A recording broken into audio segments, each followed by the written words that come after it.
Bonjour, nous sommes le dimanche 4 octobre 2020 et je vais appeler cette vidéo un moment de bifurcation dans l'histoire. Voilà, j'ai le sentiment que nous sommes véritablement à un tournant dans l'histoire humaine. Il n'y en a pas tellement et j'ai la chance d'être là, de pouvoir vous dire mon sentiment sur ce qui se passe. Et puis surtout, nous sommes dans un encadrement de technologie moderne qui fait que je ne suis pas du tout comme le bourgeois de Paris qui regarde par sa fenêtre, c'était quoi, au XIVe siècle, et qui écrit ce qui vaut par sa fenêtre, puis enfin manuscrit, espère que son manuscrit survivra éventuellement à sa propre mort, et qu'on retrouvera ce texte et qu'on le publiera un jour. Non, grâce à la technique moderne, je vais pouvoir enregistrer ceci. Et dans une demi-heure, au pire, vous serez au courant de ce que j'en pense.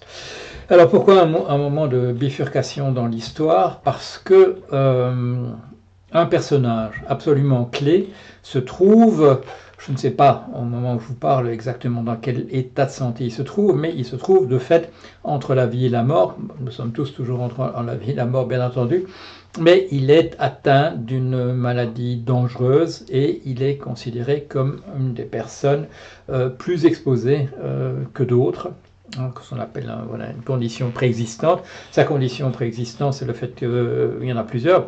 Il y a le fait qu'il est âgé. Il a 74 ans, ce qui est un âge tout à fait vénérable. La preuve, c'est que je l'ai aussi. Il est obèse, ce qui heureusement n'est pas mon cas. Et il y a des choses dans son passé médical dont chacun se doute qu'on les cache, en particulier des problèmes peut-être cardiovasculaires qui expliquent les séjours qu'il a fait à l'hôpital, déjà dans cet hôpital Walter Reed, pour des raisons dont on ne nous a pas véritablement expliqué les tenants et les aboutissants. Donc, ce personnage qui est et ce fait même, simplement, le simple fait qu'il soit le président des États-Unis explique déjà que ce soit un personnage clé, puisqu'il s'agit encore de la première puissance mondiale. Mais, de plus, ce personnage est un personnage tout à fait particulier, parce que il prépare un coup d'État de type fasciste. Il a des troupes de suprémacistes blancs. Quand on lui demande son opinion sur elle, il dit simplement soyez prêts, voilà, ne bougez pas, mais soyez prêts. Donc c'est pas moi qui affabule en disant que ce personnage prépare un coup d'État. Il l'a dit explicitement à propos des élections présidentielles qui ont lieu le 3 novembre. Il a dit, et quand on lui pose la question du transfert de pouvoir, il a dit il n'y aura pas de transfert de pouvoir si on se débarrasse des bulletins de vote. Bon, ça paraît évident, si on se débarrasse des bulletins de vote, il n'y aura pas de transfert nécessaire. Pourquoi dit-il ça? Je vous l'ai déjà expliqué, c'est parce qu'il parle des votes par correspondance, dont il sait qui seront en faveur majoritairement de son adversaire, et donc il refuse de les reconnaître.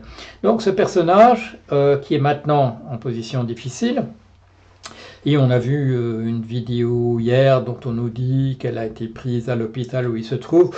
Elle a peut-être été prise voilà, avant qu'il ne se rende à cet hôpital, mais ça n'a pas d'importance. Là, il est extrêmement humble, et il y a une explication évidente à son humilité. C'est le fait que c'est un personnage qui a laissé entendre que quand des gens autour de lui disent qu'il est probablement l'élu, qui, au pire, je dirais, hésite, mais il n'élimine pas entièrement dans sa tête la possibilité. De toute manière, il a prétendu aux gens qui le suivent, qui sont plutôt les membres d'un culte ou d'une secte que des gens simplement qui sont partisans d'un parti, que le fait d'être en sa faveur, d'une certaine manière, les assure d'une certaine protection vis-à-vis de cette maladie. On pourrait imaginer que, comme il le dit, cette maladie n'existe pas, que c'est un canular, que c'est une affabulation, mais on sait par les conversations qu'il a eues avec le journaliste Bob Woodward que c'est pas le cas. Il sait que c'est une maladie, il sait que c'est une pandémie. Il considère simplement qu'il n'est pas à son avantage d'en parler expressément. Alors, ce personnage donc se trouve dans une situation difficile. Est-ce qu'il pourra se présenter à l'élection? Est-ce qu'il sera véritablement candidat le 3 novembre? On ne sait pas, on va voir. Une chose seulement est sûre, c'est que sa préparation d'un coup d'État, celle-là, il ne peut plus l'assurer dans un hôpital de la même manière qu'il aurait pu la préparer autrement. Donc d'une certaine manière, la démocratie, et je dis toujours la démocratie entre guillemets pour nos pays parce que bon, ça correspond en gros à un schéma démocratique, mais la concentration de la richesse fait qu'on peut douter sérieusement qu'il s'agisse encore de démocratie au sens classique du terme. Cette démocratie, de toute manière, cette démocratie à l'américaine est en jeu parce qu'il est possible que les institutions américaines ne résistent pas bien à un personnage qui aurait été défait dans les urnes, dans les bulletins de vote déposés dans les isoloirs ou dans les boîtes du système postal. Il est possible qu'il ignore purement et simplement le démenti par les citoyens. Et comme le souligne un ouvrage très très intéressant, c'est probablement un des plus intéressants livres qui ont été écrits à propos de Trump. Il fait pas les grosses ventes apparemment, là ce que je vois, c'est de monsieur Peter Strzok, Compromise, Counterintelligence and the Threat of Donald Trump.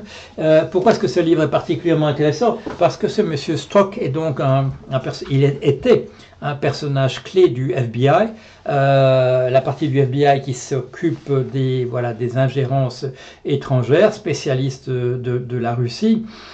Et ce personnage qui est devenu la bête noire des républicains qui sont arrivés à avoir sa peau, il n'est plus dans l'FBI.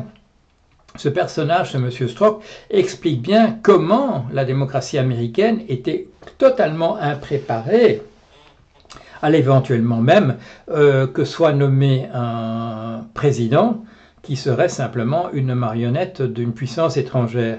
Alors, je ne reviens pas sur les raisons pour lesquelles ou la manière dont monsieur Trump pourrait être la marionnette d'une puissance étrangère.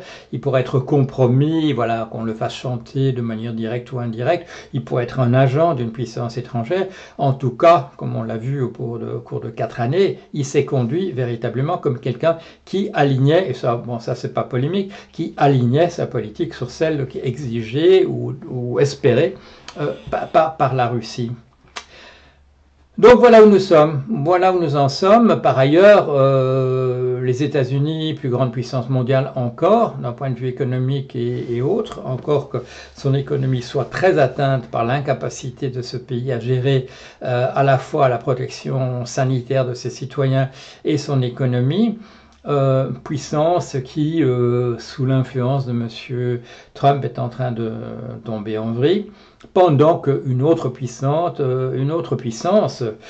qui a pu se sortir très très bien de la situation jusqu'ici, il y a des gens qui vous disent oui, il y a sans doute plus de morts en Chine que ce que les autorités affirment, mais même si on multipliait le nombre de morts par 100, ça ferait aucune différence. Cette puissance économique, en tout cas, s'en tire très très bien. Vous avez peut-être vu certains billets que j'ai fait récemment, en mettant en parallèle les chiffres à la fois de mortalité liée à la pandémie aux États-Unis et en Chine, et les chiffres de l'économie, la comparaison, est dramatique. Un pays continue sa progression et l'autre est en train de tomber en vrille. Par ailleurs, non seulement ça, mais on le sait, monsieur Trump est une personne qui a remis en question de fait, par son allégeance vis-à-vis de la Russie, entièrement les alliances militaires et autres entre les États-Unis et d'autres pays. Quelle est la justification? Soit qu'il soit un agent effectivement de la Russie, soit simplement, comme le dit son avocat Michael Cohen, parce que c'est quelqu'un qui apprécie uniquement l'argent et qui considère que M. Poutine est plus riche que lui, M. Trump, et que ça justifie à ce que dans le pecking order, dans l'ordre hiérarchique, il se considère comme quelqu'un au deuxième rang, très admiratif de monsieur Poutine, considérant que M. Poutine lui fait des cadeaux en argent dans des affaires que lui, M. Trump, des transactions qu'il réalise avec des oligarques russes dont il considère qu'ils sont simplement des prête-noms de M. Poutine, et que donc l'argent qu'il gagne dans ces transactions, c'est de l'argent que M. Poutine lui donne par amitié.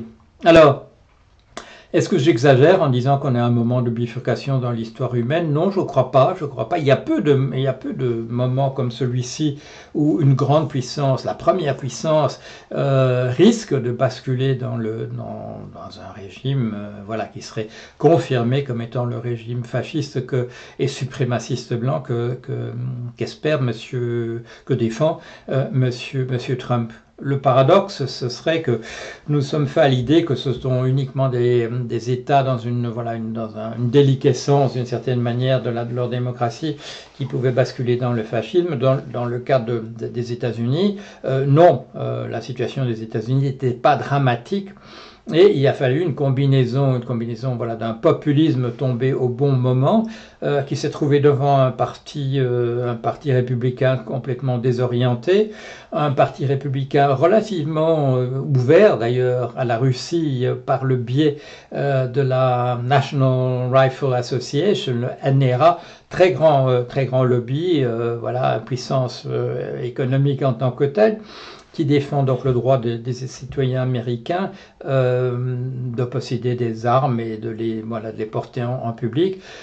Organisation qui se confond un petit peu idéologiquement depuis des années récentes. Bon, il y a un passé qui explique cela avec la philosophie du parti républicain et qui, elle, est infiltrée depuis longtemps par la Russie qui a trouvé dans le NRA un organisme qui lui permettait à des porte-paroles officieux ou officiels de la Russie de s'exprimer aux États-Unis. Pourquoi ? En raison d'une certaine sympathie, évidemment, des gens qui sont des supporters de la NRA vis-à-vis des régimes autoritaires. C'est ça, sans doute, l'explication au départ. Alors voilà, un moment clé, un moment de bifurcation dans l'histoire humaine. Nous avons la chance, ou la malchance, ou la très mauvaise malchance, parce qu'il y a sûrement des guerres à la clé à un moment ou à un autre. Nous avons la chance ou la malchance de nous trouver là, à ce moment-là, et de pouvoir observer ça en direct, et que moi je puisse vous proposer ça sous forme de vidéo, qui donnera lieu à des discussions entre vous et moi sur ce que j'ai cru voir, lire dans les événements de ces jours récents. Voilà, merci.